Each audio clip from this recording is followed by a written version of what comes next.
죽은 지 4일이 지난 나사로가 다시 살아났습니다. 예수님께서 그를 공개적으로 부활시킨 것입니다. 그러자 많은 유대인들이 예수님을 믿기 시작했고, 불안해진 대제사장들과 바리새인들은 공회에 모여 의논합니다. 안건은 이것입니다.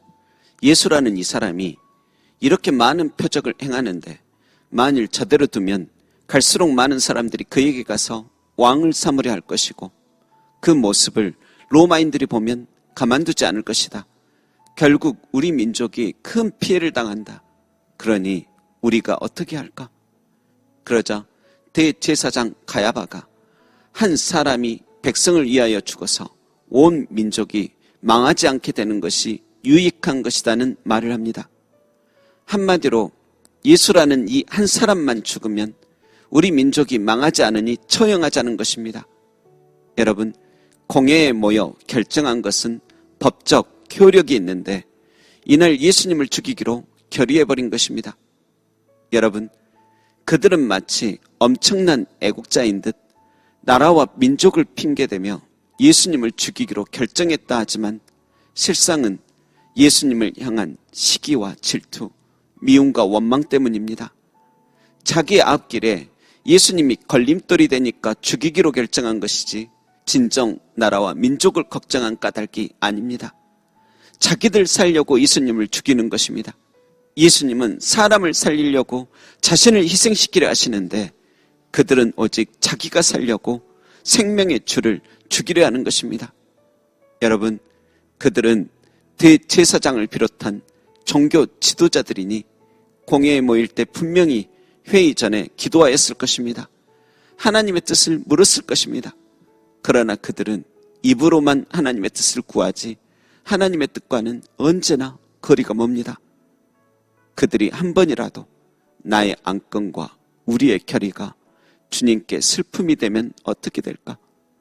과연 어떻게 하는 것이 하나님께 기쁨이 될까? 정말 어떻게 해야 할까? 어떻게 하는 것이 가장 올바른 방법일까 깊이 생각하였다면 예수님을 죽이려는 그런 악한 결정 따위는 하지 않았을 것입니다. 만일 예수님이 그들과 가까운 사람이거나 가족이었다면, 또 자신이 죽음을 당해야 할 당사자라면 어찌 그렇게 일사천리로 진행이 되겠습니까? 그런데 어찌 보면 현 세대를 살아가는 우리들 역시 그들을 비난할 자격이 있을까 싶습니다. 우리도 자주 어떻게 해야 하나 결정해야 할 때 결국은 우리 욕심과 뜻이 앞설 때가 참 많습니다. 우리가 아주 작은 손해를 보는 것에는 강렬히 거부하면서 누군가가 희생당하는 것은 어쩔 수 없는 것 아닌가? 그 정도도 희생 못하는가 하며 당연하듯 생각할 때도 있습니다. 여러분, 본문으로 돌아가서 만일 그곳에 모인 사람들이 우리가 그동안 너무 교만하였다 서로 시인하고 예수님께 한번 배워볼까? 어떻게 하면 우리가 조금이라도 희생해서 저 선하신 분을 도와볼까?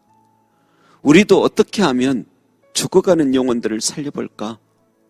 어떻게 하면 세상에 지치고 힘든 사람들 응원할 수 있을까? 그렇게 생각했더라면 어찌 되었을까요? 그리하였다면 최소한 그들은 상상 못할 부끄러움 당길 후에는 없었을 것입니다.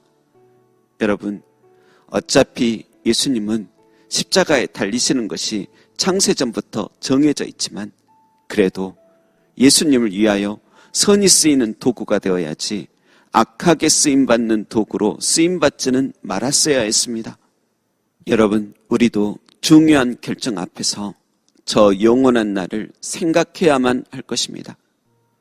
저 영원한 날 앞에 설 우리가 주님께 자주 선이 쓰이는 도구로서 살아야지 돌이킬 수 없는 실수를 저지르는 저들 같지는 말아야 할 것입니다. 아무쪼록 하나님께서 우리에게 지혜와 총명과 은혜를 주시어 남은 생에 복된 선택들을 하며 살아가게 되기를 주님의 이름으로 축원합니다. 기도하겠습니다.